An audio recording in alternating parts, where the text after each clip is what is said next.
അപ്പോൾ ഖബർസ്ഥാനിലേക്ക് കയറുന്നതോടുകൂടെ സലാം പറയൽ സുന്നത്താണ്.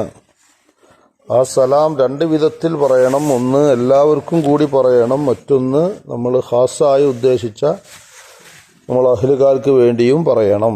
അവിടെ ഇൻഷാ അല്ലാഹ് എന്ന പ്രയോഗം അതിന് 3 കാരണങ്ങൾ പറയുന്നുണ്ട്. ഒന്ന്, തബറുക്കിന് വേണ്ടി നബി സല്ലല്ലാഹു അലൈഹി വസല്ലമ തങ്ങൾ പറഞ്ഞ സലാമിൽ ഇൻഷാ അല്ലാഹു ബിക്കും ലാഹിഖൂൻ എന്നുണ്ട്. അപ്പോൾ തബറുക്ക് ബർക്കത്തെടുക്കുക എന്നുള്ള ഉദ്ദേശം കൊണ്ടാണത് പറയേണ്ടതെന്നും, അല്ലെങ്കിൽ ഔലി ദഫനി ബിത്തിൽക്കൽ ബുഖാ, ഈ ഖബർസ്ഥാൻ ഈ സ്ഥലത്തേക്ക് എന്നെ മറമാടാൻ വേണ്ടിയിട്ട് ഈ സ്ഥലത്തേക്ക് എന്നെ കൊണ്ടുവരാൻ നമുക്കറിയില്ലല്ലോ, അപ്പോൾ അതുകൊണ്ട് അവിടെ ഇൻഷാ അല്ലാഹ് പറയുക. അല്ലെങ്കിൽ ഔലിൽ മൗത്തി അലൽ ഇസ്ലാം, മുസ്ലിമായി മരിക്കുന്നുള്ളതിന് വല്ല ഉറപ്പൊന്നുമില്ലല്ലോ.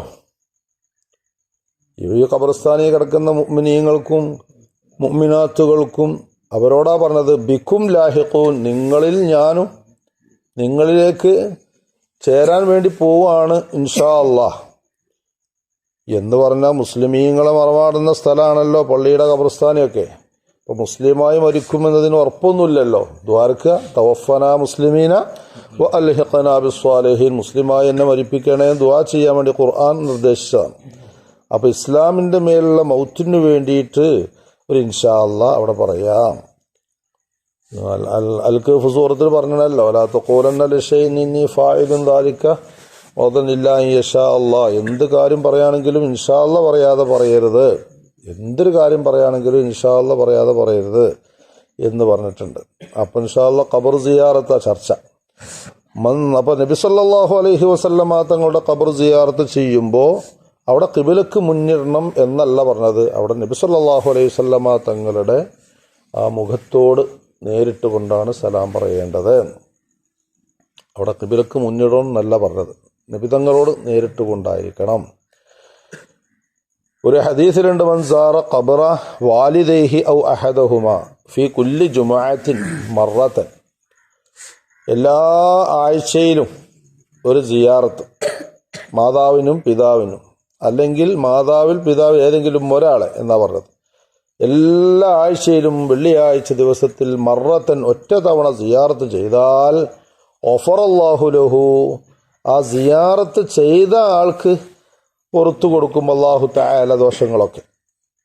മാത്രമല്ല വകാന ബാറൻ ബിവാലിദൈഹി, മാതാവിനും പിതാവിനും ഗുണം ചെയ്ത ഒരു മോനായി അല്ലാഹു സുബ്ഹാനഹു വ തആല ആ പട്ടികയിൽ അവനെ ചേർക്കും. മാതാപിതാക്കൾക്ക് സിയാറത്ത് ചെയ്താൽ ആ സിയാറത്ത് ചെയ്യുന്ന ആളുടെ ദോഷങ്ങൾ പൊറുക്കും. അതുപോലെ തന്നെ അവനെ മാതാവിനും പിതാവിനും ഗുണം ചെയ്തവരെ കൂട്ടത്തിൽ അല്ലാഹു തആല ചേർക്കും. അപ്പം നല്ലൊരു അമലാണത് സിയാറത്ത്. അവിടെ തന്നെ പറഞ്ഞു, മൻ സാറ ഖബറ വാലിദൈഹി കുല്ല ജുമുഅത്തിൻ വ അഹദഹുമാ ഫഖറഅ ഇൻദഹു യാസീൻ വൽ ഖുർആനുൽ ഹകീം, യാസീൻ വൽ ഖുർആനുൽ ഹകീം എന്ന സൂറ ആ ഖബറിൽ നിന്ന് സിയാറത്ത് ചെയ്യുന്ന ആൾ ഓതിയാൽ ഉഫിറ ലഹു ബി അദദി ദാലിക ആയതൻ വ ഹർഫ, ആ സൂറത്തിലുള്ള ഓരോ ആയത്തിൻ്റെയും ഹർഫുകൾ അക്ഷരങ്ങളുടെയും എണ്ണം അനുസരിച്ച് അവനിക്ക് അല്ലാഹു തആല ദോഷങ്ങൾ പുറത്തു കൊടുക്കുമെന്ന് സയ്യിദുനാ റസൂലുള്ളാഹി സ്വല്ലല്ലാഹു അലൈഹി വസല്ലം.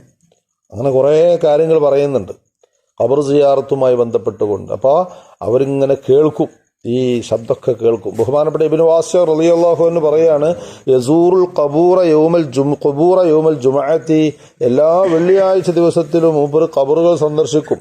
വയഖൂലു, എന്നിട്ട് പറയുകയും ചെയ്യും, ബലഗനി അന്നൽ മൗത യഅലമൂന ബിസ്സുവാരി യൗമിൽ ജുമുഅ വ യൗമൻ ബഅദഹു, വ്യാഴാഴ്ച അസ്ർ നിസ്കാരത്തിന് ശേഷം ശനിയാഴ്ച സൂര്യോദയം വരെ, അതാണ് യൗമൻ ബഅദഹു, വെള്ളിയാഴ്ചക്ക് ശേഷം ഒരു ദിവസം. അപ്പോൾ മയ്യത്തുമായി വലിയ കണക്ഷൻ ഉണ്ടാവും അവരുടെ ആത്മാക്കൾ, റൂഹുകൾ. അതുകൊണ്ടാണ് വെള്ളിയാഴ്ച എല്ലാവരും സിയാറത്തിന് ഇറങ്ങണത്. അത് പൂർവികരിങ്ങനെ ചെയ്ത് കാണിച്ചു കൊടുത്ത് ഇങ്ങനെ ബാക്കിലൂടെ ആളുകൾ വന്ന് ചെയ്യാണ്. ഒരു പുതിയ ഹദീസ് കേട്ടിട്ടൊന്നുമല്ല.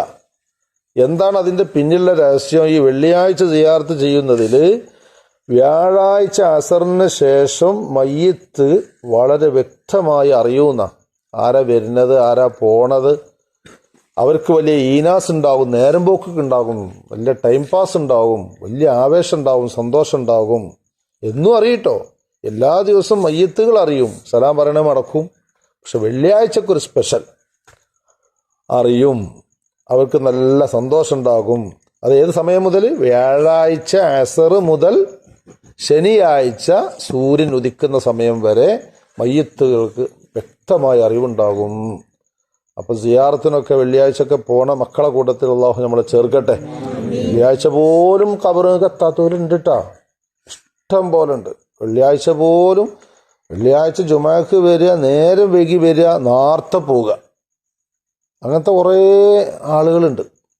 ഇന്നലെ മിഞ്ഞാന്നിട്ട് ഒരാൾ പറഞ്ഞു, ജുമാന്റെ 2ാമത്തെ റക്അത്ത് റുകൂഅ് കഴിഞ്ഞ് വരുന്ന ആൾക്കാർ ഇവിടെ ഉണ്ട്. എൻ്റെ ചെവിയിൽ ഉണർത്തി വന്നിട്ട്.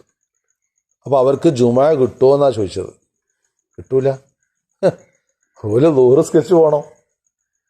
അങ്ങനെ വൈകി വരുന്ന ആളുകളുണ്ട്. അപ്പൊ ഈ ശബ്ദം കേൾക്കുന്ന ആരെങ്കിലും നമ്മുടെ പരിസരത്തോ നമ്മുടെ മഹലിലോ ജുമാക്ക് വൈകി വരികയും ഖബറിങ്ങ പോകാതെ പോകുന്നവരുണ്ടെങ്കിൽ ഒന്ന് മനസ്സിലാക്കിയിട്ട് എന്താ, അതിന്റെ പോരിശ മനസ്സിലാക്കിയിട്ടെങ്കിലും പാപ്പാന്റെയും ഉമ്മാനെയും ഖബറിങ്ങലൊക്കെ ഒന്ന് പോണേ എന്നാ പറയണത്. അല്ലാഹു സുബ്ഹാനഹു വ തആല അവർക്കൊക്കെ പുറത്തു കൊടുക്കട്ടെ. അൽഹംദുലില്ലാഹി റബ്ബിൽ ആലമീൻ. അല്ലാഹുമ്മ സ്വല്ലി അലാ സയ്യിദിനാ മുഹമ്മദിൻ വഅലാ ആലി സയ്യിദിനാ മൗലാനാ മുഹമ്മദ്.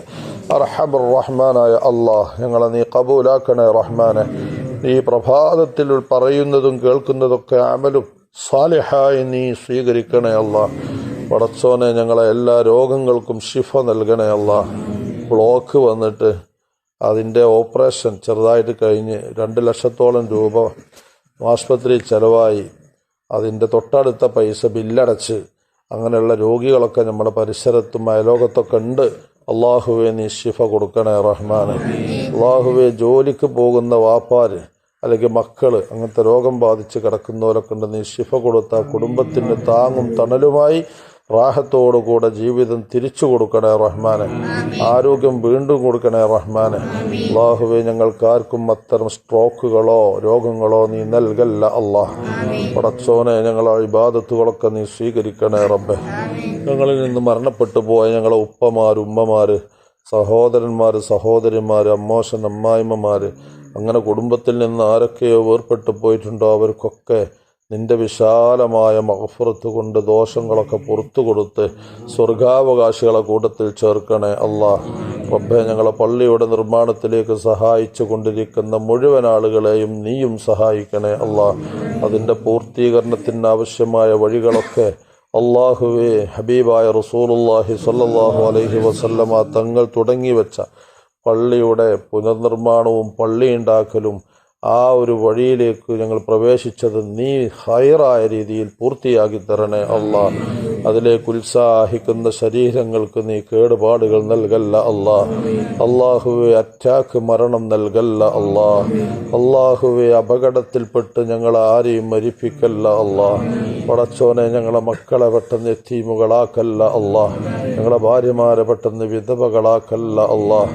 എല്ലാ നിലക്കുള്ള കാവൽ ഞങ്ങൾക്ക് നൽകണേ അല്ലാഹ്. മഹാന്മാരായ ബദർ ശുഹദാക്കളുടെ ഹക്ക് കൊണ്ടും മറ്റുള്ള സ്വാലിഹീങ്ങളുടെ ഹക്ക് കൊണ്ടും ഞങ്ങൾക്ക് പ്രവേശിക്കുന്ന ഇടങ്ങളിലൊക്കെ വിജയങ്ങളും ഫതഹും നൽകണേ അല്ലാഹ്. ചെയ്യുന്ന ജോലികളിലൊക്കെ ബറക്കത്ത് ഏറ്റിത്തരണേ അല്ലാഹ്. ربنا عليك توكلنا وإليك نبنا وإليك المصير فاطر السماوات والأرض أنت ولينا في الدنيا والآخرة توفنا مسلمين وألحقنا بالصالحين. പൊതുപരീക്ഷ നടന്നുകൊണ്ടിരിക്കുകയാണ് അല്ലാഹുവേ. മക്കൾക്കൊക്കെ നല്ല ഉന്നത മാർക്ക് നൽകി വിജയിപ്പിക്കണേ അല്ലാഹ്. ആമീൻ ബിറഹ്മതിക യാ അർഹമർ റഹീമീൻ ബിഫളി സ്വല്ലല്ലാഹു അലാ മുഹമ്മദ് സ്വല്ലല്ലാഹു അലൈഹി വസല്ലം സ്വല്ലല്ലാഹു അലാ മുഹമ്മദ് സ്വല്ലല്ലാഹു അലൈഹി വസല്ലം. അല്ലാഹുമ്മ സ്വല്ലി അലാ മുഹമ്മദ് യാ റബ്ബി സ്വല്ലി അലൈഹി